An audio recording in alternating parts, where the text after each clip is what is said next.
Ramai yang tanya Fikah, macam mana nak bagi pokok ni subur luar biasa. Daun dah ada tapi tak besar. Bunga dah keluar tapi tak tahan lama. Okey, mari sini. Fikah nak kongsikan satu benda.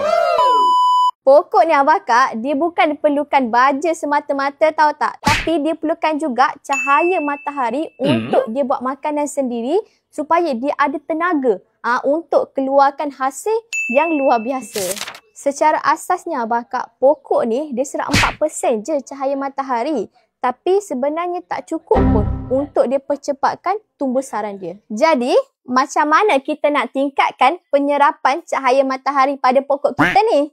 Cara dia mudah je. Abang Kak spray saja dengan baja Super Subur Plus ni. Dalam Super Subur Plus ni Abang Kak, kita ada nutrisi yang lengkap yang mana diperlukan oleh keseluruhan pokok daripada sistem akar hinggalah ke pucuk.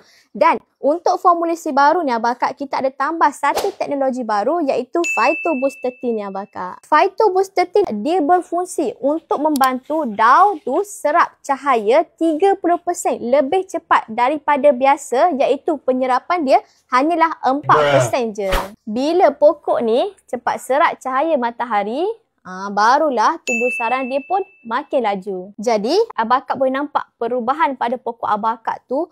Daun jadi lebar, bunga akan tahan lebih lama, buah dia tu akan jadi lebat dan rasa dia akan lagi manis lagi. Tugas Akak hanya spray sahaja baja Super Subur Plus ni.